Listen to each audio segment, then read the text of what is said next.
Good afternoon, everyone, and welcome to Universal Furniture. Thank you for joining us today along with our friends at Stanton Rugs. Before I turn it over to Christine, Geoff, and Adam, I have a few things I would like to highlight about this market. We introduced 2 new collections this market, Dwell, which is located on floor 2, as well as an addition to our modern collection on floor 3. And in our modern collection on floor 3, you will see the Stanton rugs displayed throughout modern. While you're here in the showroom, be sure to stop by the front desk, grab a scanner, and as you go through the showroom, you can scan all of your favorite items, and then you'll get a wish list emailed directly to you with all the things that you scan while you're here in the showroom. We also have a dedicated designer's lounge that's located out in the lobby. Again, this is a dedicated space for designers here in our showroom. You can get a hair touch-up, you can grab a drink, you can relax, you can catch up on emails. Again, we have Wi-Fi. So before I hand it back over to them, I just want to give a very warm welcome. Stanton has been a wonderful partner of ours here in our showroom. We love their rugs. The quality is like no other. Their designs are beautiful. Help me give a warm welcome to Christine, Geoff, and Adam. Thank you, Kayla. Welcome, everyone. Thank you for joining us today. I don't know how many of you know Stanton? Show of hands? Yay! Awesome. All right. So I'll give you a little bit of a high-level background. Stanton has been in the industry for almost 45 years. It was started by our founder, Cy Cohen, and he started on the retail side. So he was serving designers and realized that he wasn't finding the product that he really wanted, that high-end, beautiful hand-loomed look. So he started sourcing overseas. But with that came an inventory commitment. So he was like, if I want this for my showroom, I'm sure there are other retailers that want this high-end designer looks. Hence, Stanton was born. He started the brand, started adding salespeople, and fast forward to today, we have approximately 4,500 customers across the United States and Canada. We serve the mid to high-end to very high-end market. Designers are big fans of our brand, and they typically are sourcing direct through the retailers, so that is our core business. Today, we're gonna hopefully educate you a little bit about how you can sell and really understand the nuances of different types of constructions, different fiber, and we have our resident expert on all of that. That is Geoff Siebold. He is our VP of National Accounts and Home Furnishings, and of course, our product guy. Everybody loves to meet the product guy. That is Adam Feldberg. Him and his team do an unbelievable job. We actually own the design process. So we're not cookie cutter designs. They pick every color, every fiber, every construction. So you're gonna learn a lot from these guys today. Well done. We're gonna start off with a little video that gives you an overview of the hand looming process. So I know designers love to see the behind the scenes. This was filmed on Adam's last trip to India, and it's really, really magnificent what they achieve with our partners, and I hope you like it. Quick 2-minute video.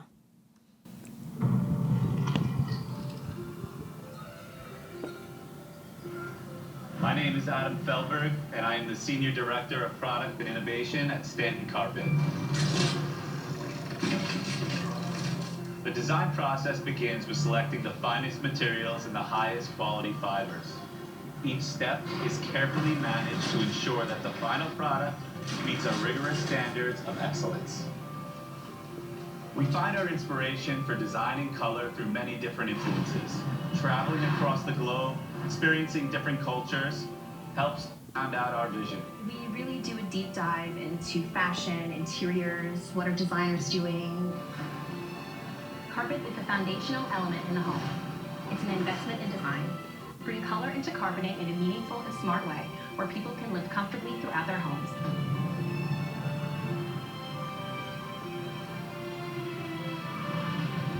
We look at color trends and monitor the market for shifts.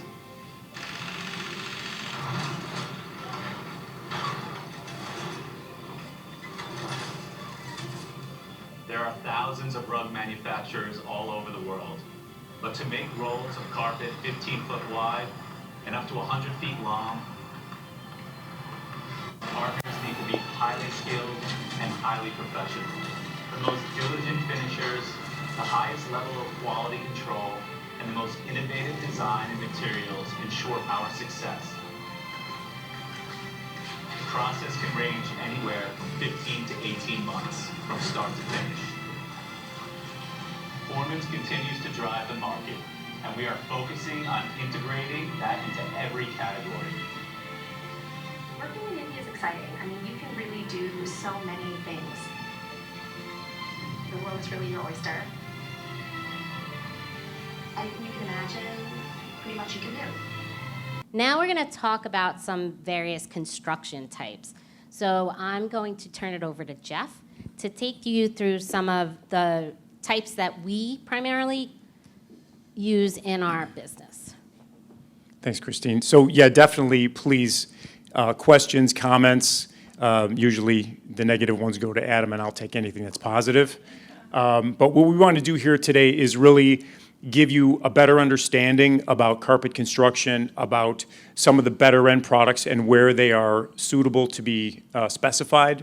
So if you have any questions on what's applicable for a staircase, what should I be using outdoors, what should I be using if you've got a lot of kids and you've got to do cleaning on a regular basis, right?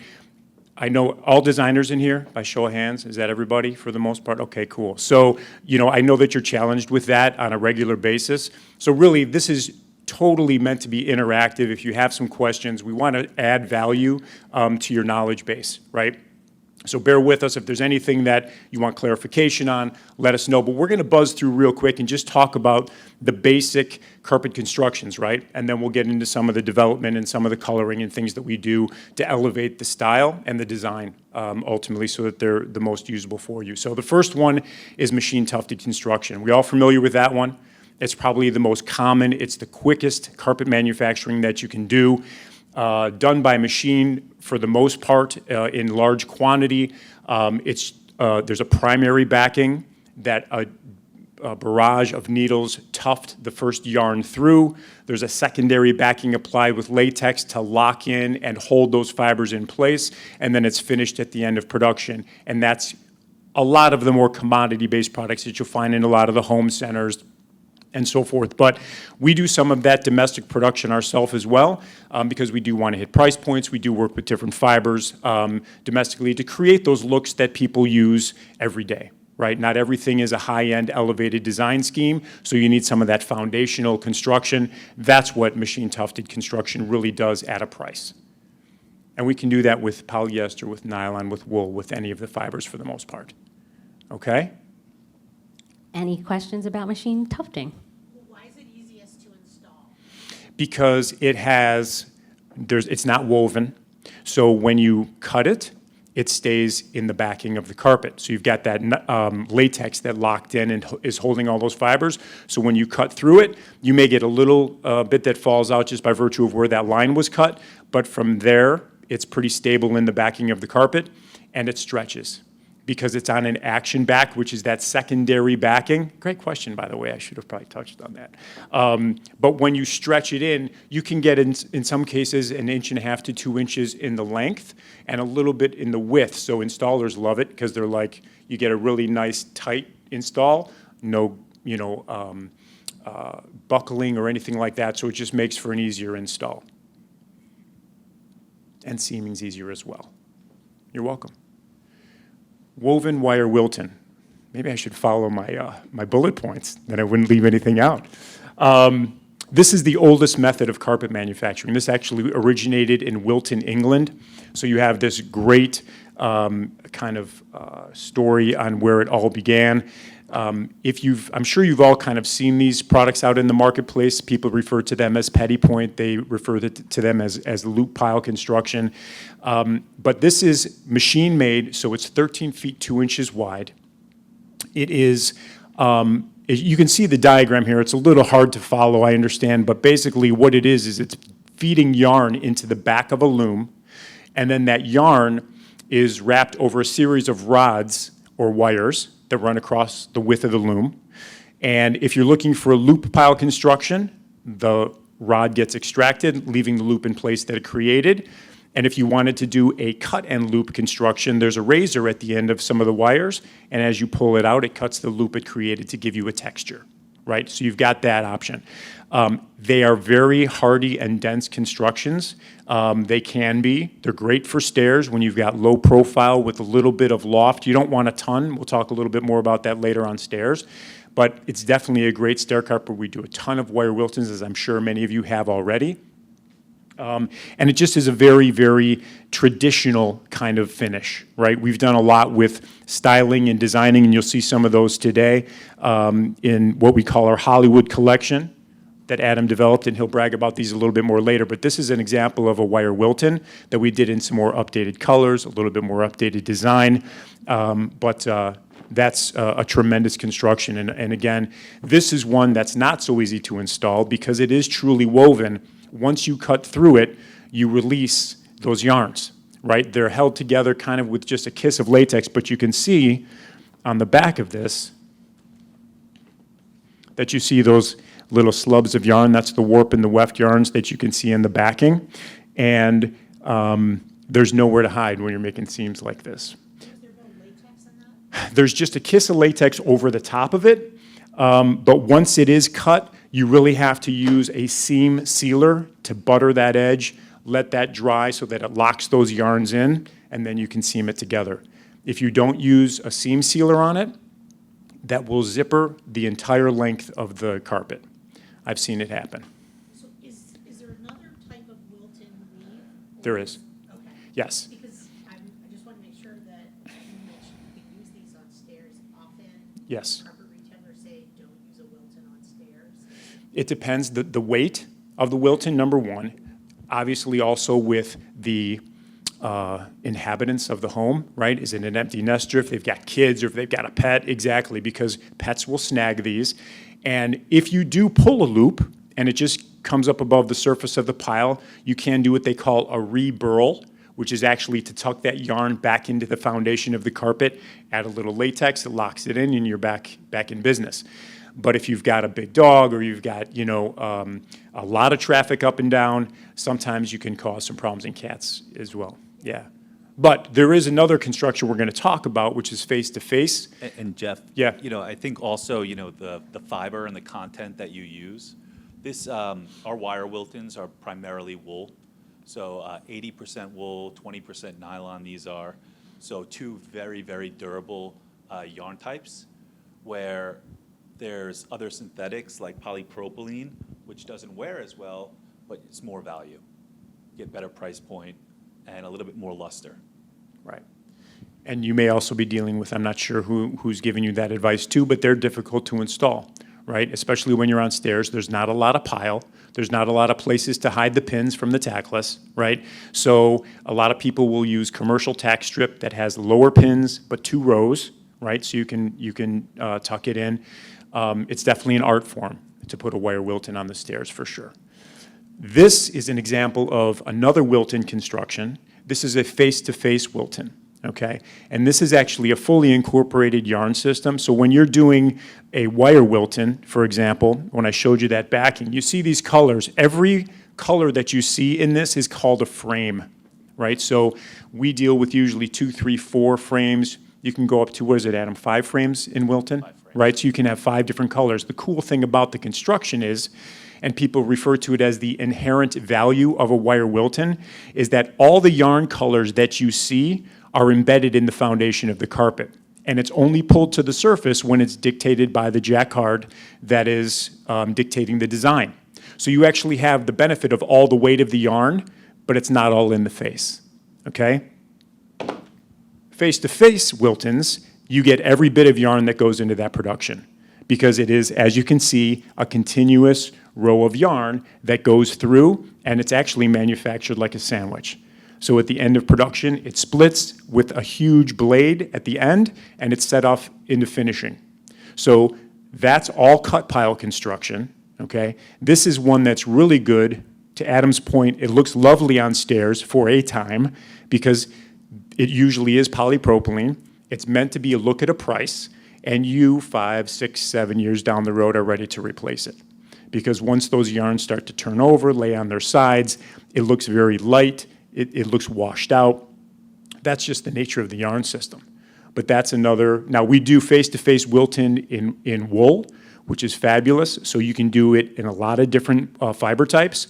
But it, again, is an all-cut pile finish and can be incredibly durable based on its density, for sure. And for face-to-face, on the internet, I'm sure many of you have seen power loom products. It's the same thing as face-to-face. So you could build it really low and not dense, or you could build it super dense and super thick. You know, we are carpet manufacturers who fabricate into area rugs. So everything that we manufacture really needs to be built, so when it's installed, it could last. Yeah, it's a great point. Any questions on the Wiltons, whether it's the face-to-face or the wires? That make sense? Sound good?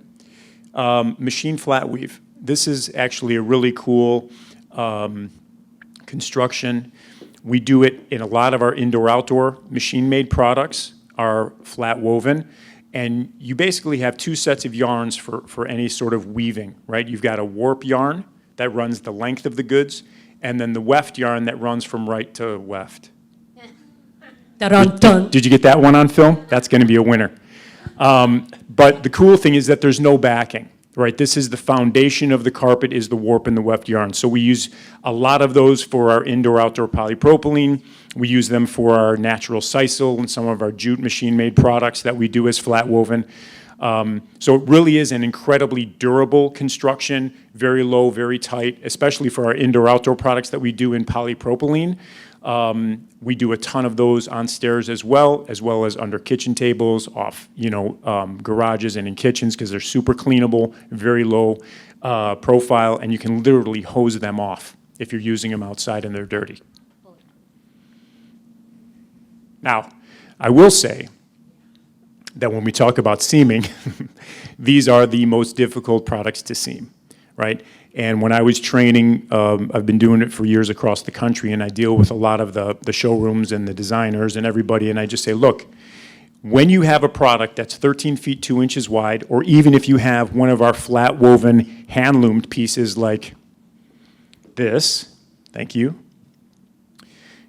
and you have an area that's wider, and if perhaps they want to do a large rug, or they're going to do wall-to-wall that's wider than the width of the goods, I always ask, where would you like to see your seam, right? It kind of breaks the ice on the fact that there's going to be something visible when you're making a seam, right? It's putting together two textiles. It's no different than fabric. It's no different than anything else. When you have a width of goods and you have to go wider than that, you have to seam it together.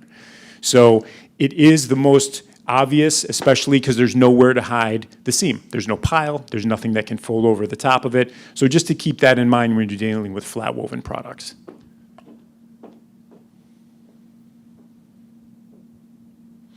Woven hand loomed. This is the video that we started with when we were showing you. It's essentially a manual version of wire Wilton looming. You still have the wires that run across the width of the goods. Each individual row is tamped in, and it's an incredible process. 15-foot wide goods for the most. Maximum width on a lot of these is 16 feet 3 inches wide if you needed something that's even larger and you wanted to wait for some custom production. It's the same idea as the wire Wilton, except there's not a blade at the end of the rod or the wire. It's actually cut over the top with a blade. So are you guys familiar at all with Tibetan rugs and Tibetan rug manufacturing? It's basically that same concept, even though those rods are only 10 to 12 inches long that they weave around and then cut over the top of. It's the same concept. You can create a variety of textures, large loops, low profile. You can weave this with no rods, and that creates the flat woven construction in a hand loom manufacturing technique. Hand tufted. Geoff, just want to throw in, there could be over 100 touches when you're making hand loom carpet, from weaving to finishing, backing, inspecting. So 100, artisans really are nurturing one roll of carpet. I mean, we bring in tens of thousands of rolls of carpet every year, and a huge percentage is from India. So it's really a work of art, and I don't think the consumer really can even fathom how primal the lack of technology is. And that's actually a great point. And the thing is, too, is that when it comes to that type of manufacturing, you're basically looking at making 15 feet wide by, let's say, 90 feet in a week.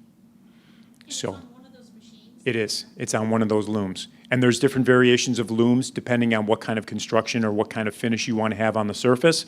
But it's an incredibly labor-intense process. And I think that adds a lot of value to the story, right? It's not just, hey, this is a carpet that we've chosen for your family room, right? I mean, look at this piece. This is absolutely a brilliant artisan piece that's hand-loomed, and there's a story behind it. There's some romance that goes along with this. It's not just like a tufted piece of machine goods that you go to your home center and buy 100 yards of, and what's next, right? These are rugs for us in a lot of the cases, better than 50% of the time. And I would venture to guess, as we were discussing earlier, it's probably even higher than that because we fabricate everything that we sell, but we also have a lot of our customers that fabricate their own. So I would venture to guess that our rugs and our carpet are being used, pardon me, our carpet is being used for rugs better than 60% of the time, right? They can all be finished in a variety of ways. We'll chat about that too. But the next one we wanted to touch on is hand tufting, which is the exact same process we talked about earlier with machine tufting, except there's actually a scrim that's put over a frame, and by hand, they're gun tufted through that primary backing. There's latex applied, and then a secondary cloth backing, which also aids to be a cosmetic backing as well over the top of those salvage yarns that come out the back. So they're trapped in, and that's the kind of construction that is very heavy and very dense, and that's great for commercial applications for sure. Fiber types. Okay, so we're going to zip through this because I get wordy, so stop me if I'm getting too crazy here. But fiber types, this is an important aspect of what we do in each one of these constructions, so go ahead and zip through this. First of all, wool is, to me, and I will go on record as saying this is the best fiber for the floor, right? It's been used for centuries in handmade rugs, in quilts, in everything else that is needed to be durable over the centuries. It's great for family rooms, it's great for bedrooms, it's got great resiliency. All the natural properties that wool has, synthetics are trying to emulate, right? So if you hear about heat set, heat twisted, all those things, they're basically trying to emulate what wool does naturally, right? So it really is a great fiber. It is also hypoallergenic, which is important. Nylon, this is our anywhere fiber, right? We've got some products that we've developed. Adam and his team did an amazing job with indoor-outdoor products. We call it our Lion Fiber, luxury indoor-outdoor nylon. That looks like viscose, it looks like silk, but it's bleach cleanable. You've got something that's UV stable, so it will not fade. And there's so many new developments in nylon, the ultra shiny nylons. You can get great color retention, and it's really good cleanability. And of the synthetics, it performs the best. I want everybody to feel this. We can pass it around. And a lot of times today, some of the synthetics, synthetics in the past had, I guess less expensive connotation. And today, some synthetics are actually more than wool, which is amazing. So our Lion Fiber really looks like a silk area rug. Feels like a silk, but the fact that you could bleach clean it and, you don't have to worry about families or pets or red wine, makes it really easy for the customer. It does. And it's an option finally that we have to say, yes, we do have an alternative that you can clean, because viscose and Tencel, for the longest time, people wanted silk. They wanted something that was extremely opulent and luxurious. But then I always got, do you have anything that my dog can pee on? I'm like, no, not yet, but now we do. So, but that's legitimate, right? So I always refer to that category for us as practical luxury, right? It's gorgeous, it's opulent, it's decadent, but it's cleanable, right? So you can elevate the aesthetic as well as the durability. Can you say that again? Which part? I said a lot.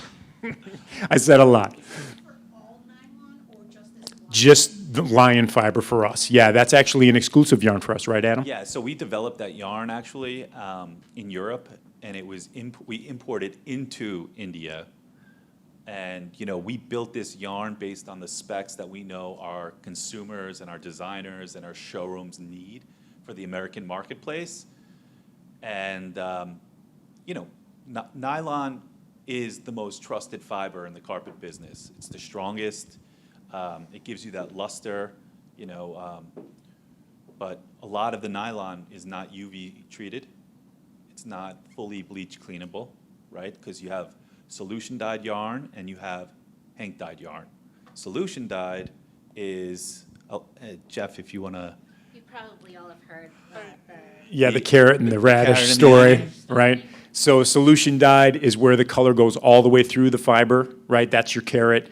And piece dyed or submersion dye is just the radish, right? You've got the color on the outside, you cut it open, it's white on the inside, right?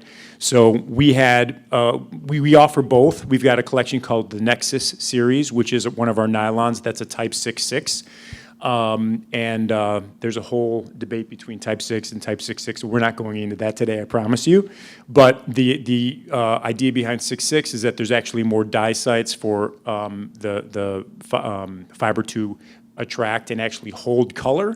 That's supposed to be beneficial when you're dyeing and dipping pieces. You'll hear a lot of times somebody will say that that carpet is grayish goods. So they stock the actual finish on the shelf in a texture, and then they dip it in the dye stuff, dry it, and then you've got your color, right? Because that way they can offer a ton of colors and not have to hold all the inventory on the shelf. So it's cut to length, dipped for color, dried, and then shipped. Good? Polyester? Yeah, Did we do- polyester. So polyester is something that you'll notice a lot of our products are manufactured from. We've got some indoor-outdoor UV stable polyester products. It's actually given nylon a run for its money. The chemical composition, the recipes of some of the polyesters have changed so drastically from what they used to present. I remember when I first started in the business that the story was polyester was like all the rage because it felt like cotton. It was super soft. It was very lofted. They blow a bunch of air into the fiber. Then they'd put it down and it would turn to cement in like 6 months because it would crush down. It couldn't recover. That's no longer the case with the polyesters that we use today. They're great for color. They have a lot of resiliency as well. And 80% of the carpet sold in America is polyester. So, you know, it's more of a commodity product, but, you know, Stanton does it a little different. Everything we do is upper middle to high end. So, you know, a series like, we call this POP, Performance Outdoor Polyester, which is brand new. So we wanted to deliver, you know, something like our Lion fiber, which was nylon, in polyester, so we could deliver, you know, another price point to our customers.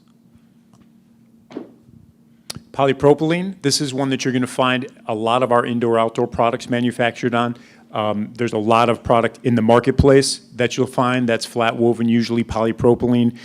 It's incredibly durable. It's easy to clean. For our products, a lot of them are used outdoors. They just literally get hosed off and brushed off, and that's all you need to do to maintain those.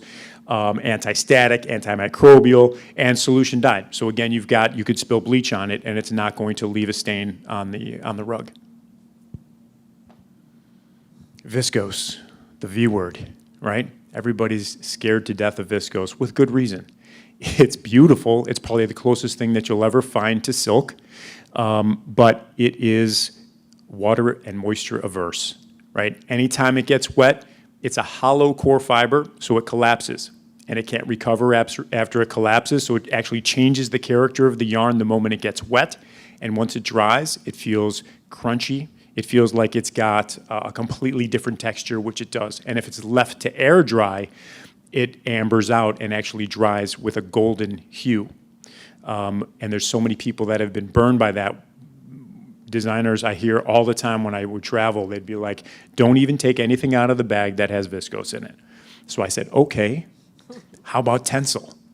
And they said, is it different than viscose? And for the first couple of years when I was in this role, I was out on a pilgrimage across the country trying to convince people that Tencel is indeed an enhancement over viscose. Tencel is a solid core fiber. So it's actually manufactured so that it will feel the same way that it did if it gets wet when it dries. They use it in bed sheets. They use it in workout clothing, and the concept is that Tencel will hold moisture, and when it gives it back, it'll feel like it did before it got wet. So that's the win. Even if it does get wet and dry and it may amber, it can be cleaned out. So it's a completely different story than viscose. We are not developing any more product in there now because we don't need to. We're doing it with the nylons that we're working with now. But some of our best-selling products still to date are either 100% Tencel or Tencel and wool blends.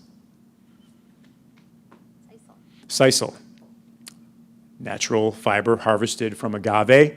It is noticing a little bit of a resurgence. Are any of you noticing people getting back into like foundational sisal and jute and seagrass and things? Yes, I'm seeing some nods. A lot of layering happening, right? So instead of a hardwood, they're putting down this natural fiber, this sisal, jute in some cases as well, which we'll talk about. But it's incredibly durable. It's very, very coarse, however. So some people will opt for jute, which is a little bit softer. It's got a softer hand. It's not quite as durable a fiber, but it is nice in combination with wool. And again, of course, all these are very environmentally conscious too because they're naturally harvested and regrown in a very eco-friendly way. And then a lot of times what we'll do is we will blend fibers together. Adam mentioned earlier that we had the new Wilton collection that we're doing that's 80 wool, 20 nylon.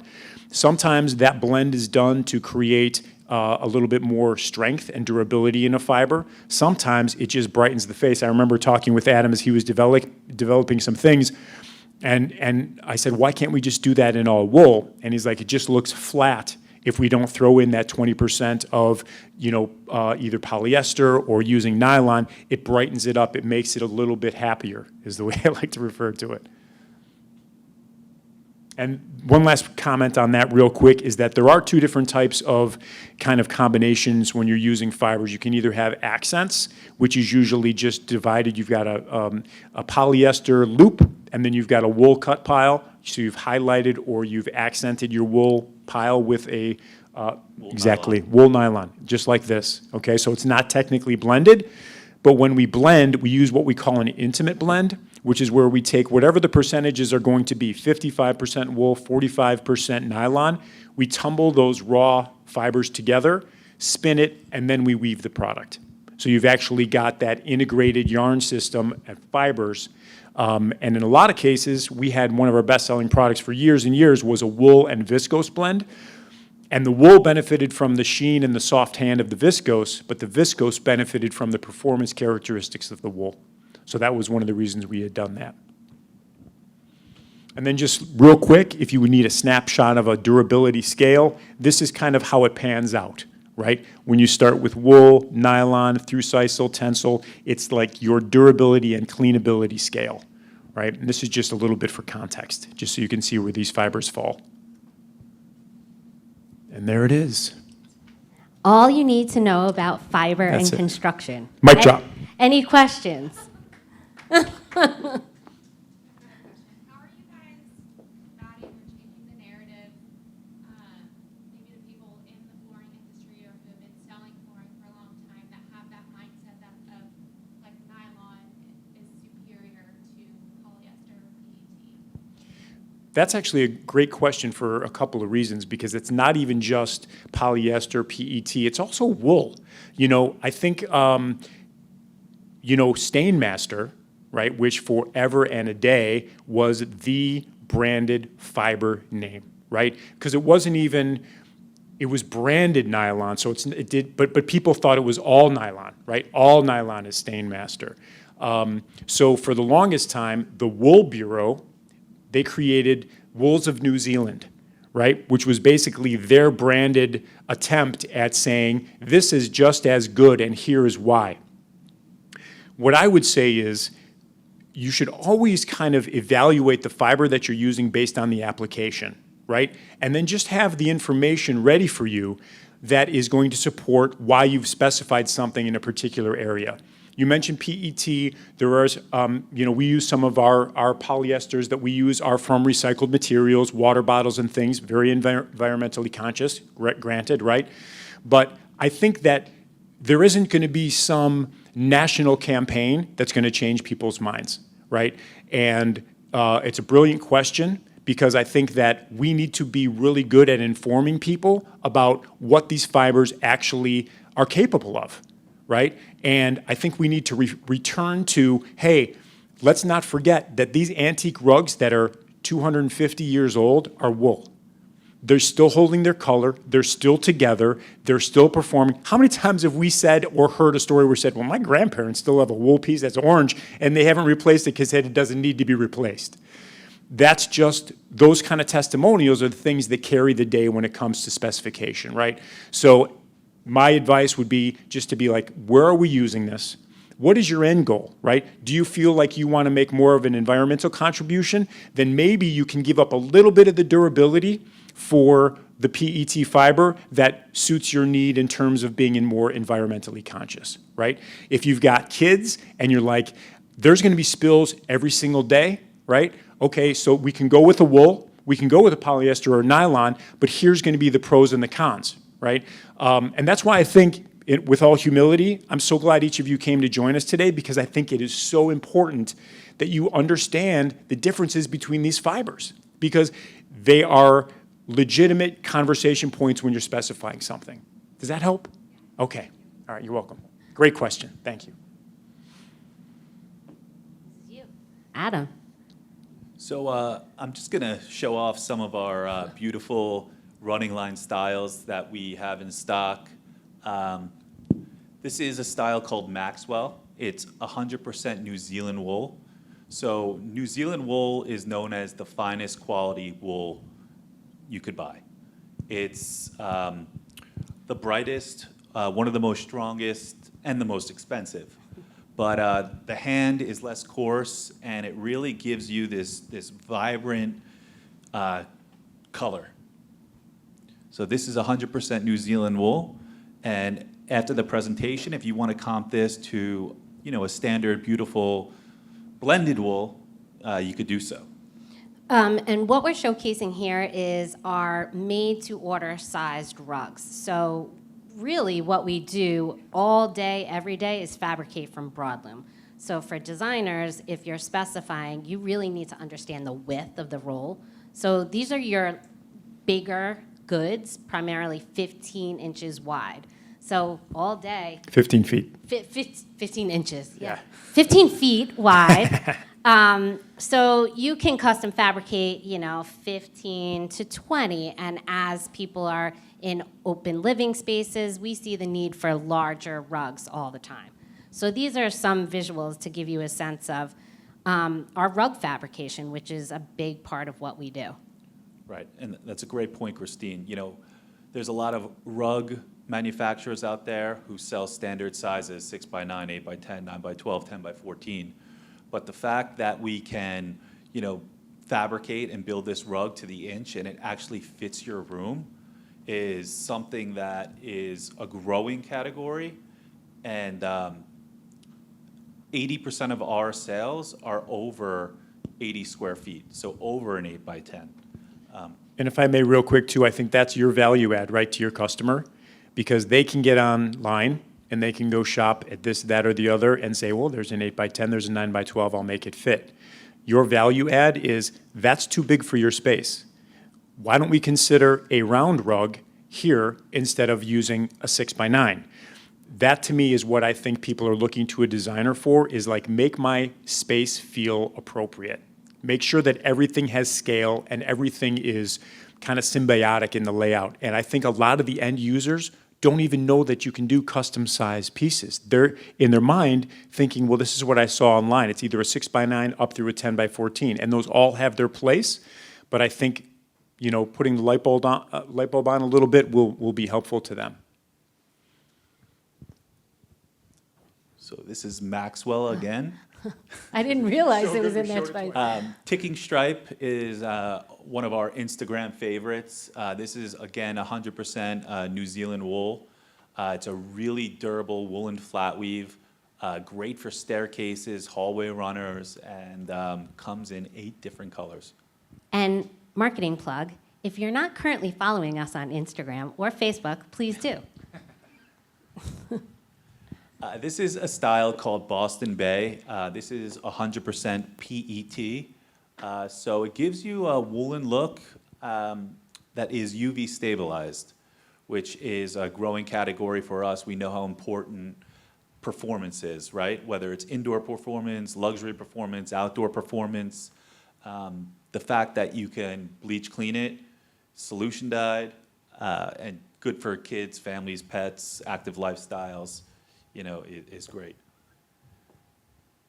This is called Heirloom, natural fibers, 2 of them together. So we have a braided jute along with a wool, and this is a great seller for us. Meadowlands is brand new. It's 100% wool, really nice, soft hand, high pile, and gives you a nice updated plaid look.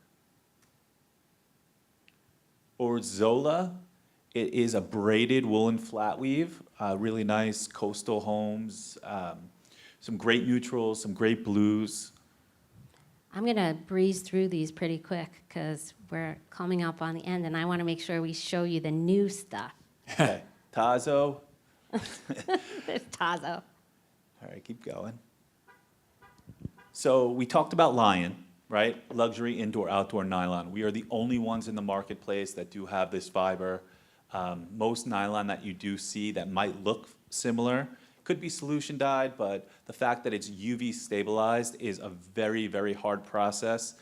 We actually do this in the extrusion, so it's done when the yarn is being made. It's done in the chemical compound that the yarn is extruded from. So it's not a topical treatment, which you could see elsewhere. And then Lion is here in price point. It's been received so well. We wanted to come out with something like Robin Hood. We wanted to give more to maybe that middle-end clientele. So we developed another yarn system called POP, Performance Outdoor Polyester. So POP is brand new. They're actually not out yet, but they're coming out by the end of the year. We came out with 5 styles in a different color bank. It's a little bit lighter, a little bit more of a matte finish, but still has that bright luster. So we're really excited about this. Are you guys seeing the need for performance in floor coverings, same as upholstery? We're hearing it more and more and more. So, I mean, that is why performance is just becoming a bigger and bigger category. And we definitely prefer performance to indoor-outdoor, Yeah. right? Because I think there's sometimes people put a negative connotation if they want to bring it indoors. They're like, why am I putting outdoor product? It's not a commercial setting. It's either an anywhere fabric, right, or performance. Well, that's an important distinction because it can be performance, but you can't use it outdoors. Indeed, Yeah.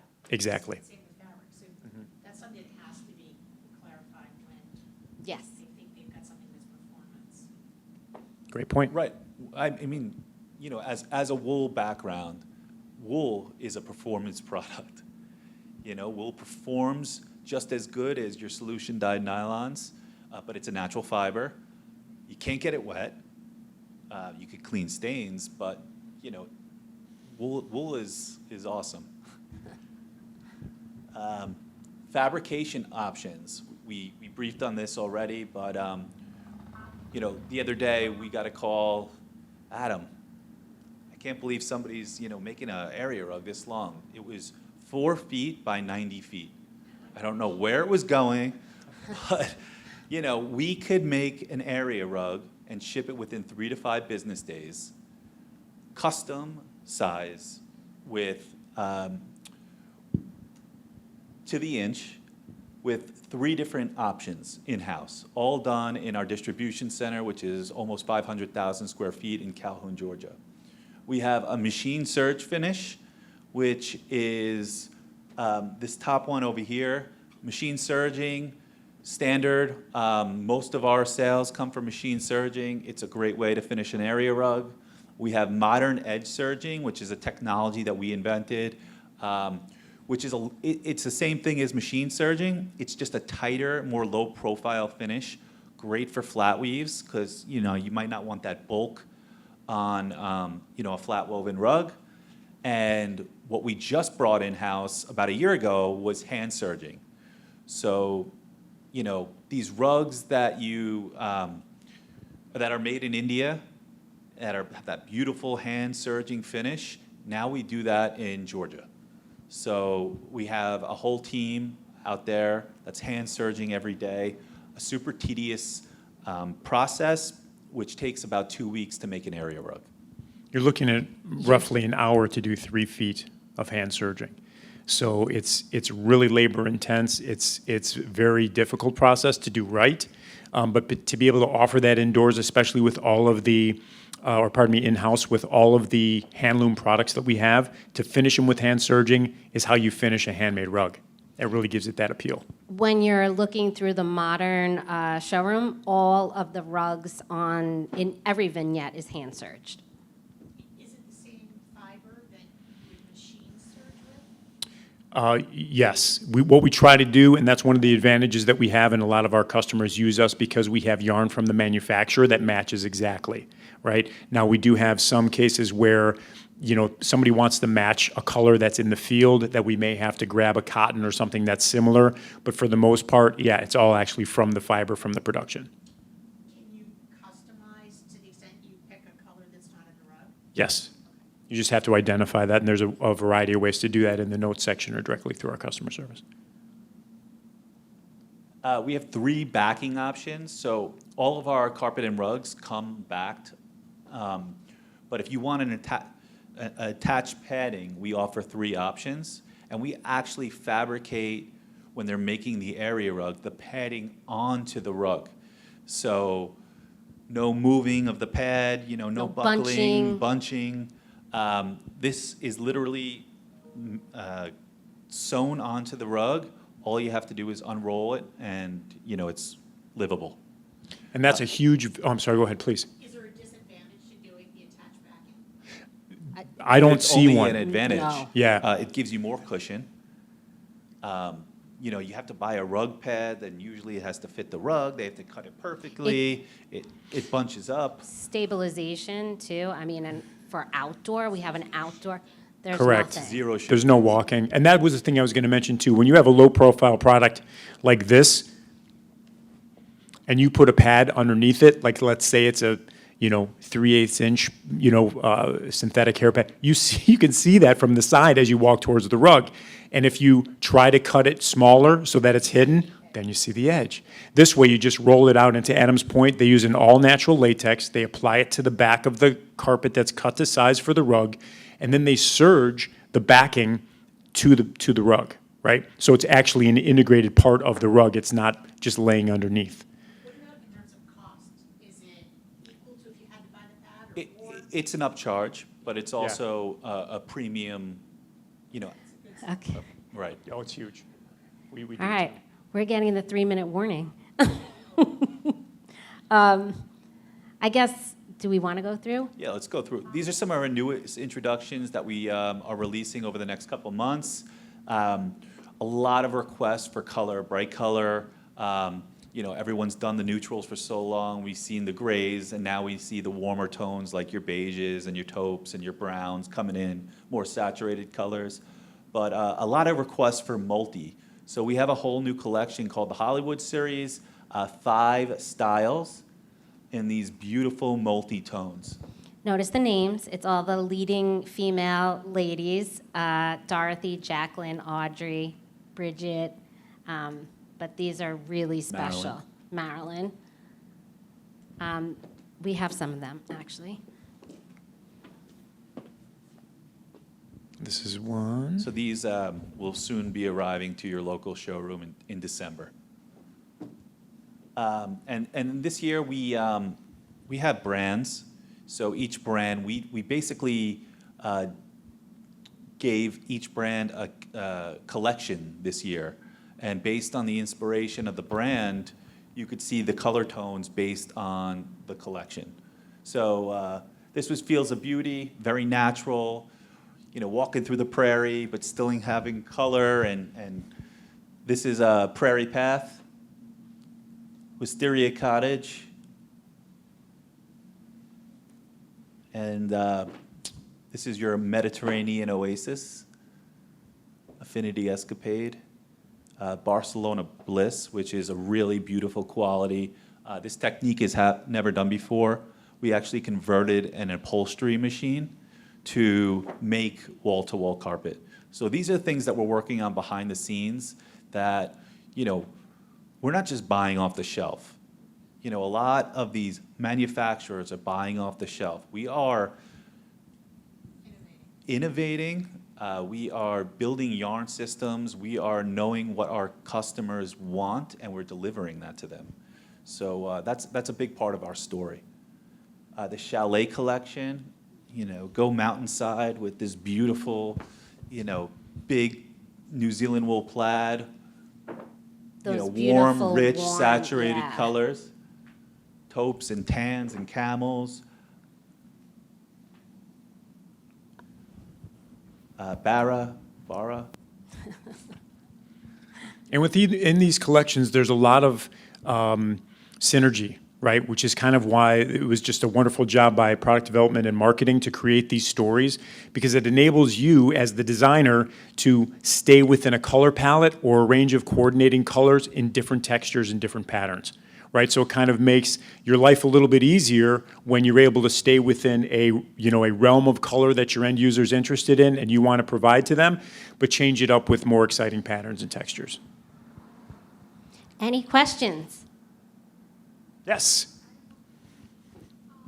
What about like the thicknesses or the density of the carpets? Are there like standards that you're surpassing, or you can tell the quality is much better than most product, but especially like on stairs, I'm picturing like you come down the stairs, you got the right construction, but if it's too thin, it's almost won't matter. If it's too thick, then you might as well have a slide. Like there's just Right. different things.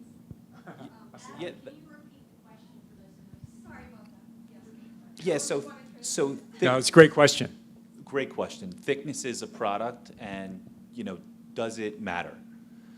And yes, it does. Flat weaves are a growing construction type for us, where if they're built enough, then you could put these on stairs and they'll walk out nowhere. Where a lot of the time, pile will actually walk out, because there's a lot of fiber on top of the carpet. So, we don't warranty anything on stairs, and it's really your local showroom's expertise, right? That this is a great fiber, this is well built, and this is good for stair application. And if I may just add one last thing. So when it comes to stairs, especially, one of the most important components of any stair installation is padding. There has to be a pad, and it has to go over the nose of the stair. It can't just stop short, because that's where all the damage happens, is on that nose when you're climbing up and when you're coming down. We have this product that is Tattersall, which is our incredibly popular product that we do. This is, talk about an Stairs Instagram darling. every day, all day. This is flat woven, hand loomed, right? But New Zealand wool built to an amazing spec that is just on stairs every single day being installed. So it's a great construction for that. But I've also seen people walk through flat woven products because they're too light. There's not enough density. Exactly. So when it comes to stairs, I always say anything that moves too much underhand, forget about. You don't want any lofted loops that are like higher than your base foundation of your pile, because those will either lay over or mat down. And I love the tip shear construction, which is cut and loop. We have a lot of those that are like between 55, 50 ounces of pile, very dense. But it's a great example, right? So that's a great kind of bulletproof construction for stairs. So it's a great question. It again leads back to that specification. Low and tight is what we always recommend for stairs. And if there's pile, make sure it's dense enough. What about the natural fibers, like the sisal? The only caution that I always give everybody it has a patina that over time gets slippery. Right? So that's my biggest concern when it comes to that. And again, your slide comment, which was cute, but it's true. If it's too thick and you have too much bulk over the nose, it's dangerous, right? So, yeah, Janine. Stairs nowadays, a lot of them are not full nose, they're square. Mm-hmm. Yeah. Can you still apply you can, oddly enough, they refer to that as like a Hollywood or an upholstered installation. You can still do a waterfall over that where it just kind of goes over and goes into the crotch of the stair that follows it. It just doesn't look quite as nice because it's a little bit more harsh of an edge that you're turning over. And that's, especially with square nose stairs, you've got to make sure you put padding over that thing and tuck it all the way under that square. Yeah, but totally doable. Any more questions? We want to say thank you to Kayla and Universal for having us. Thank you you, all for Kayla. coming. I'm so glad you guys came out. We were Thank getting a you. little nervous, but we hope you learned some things. Thank you very much, everyone.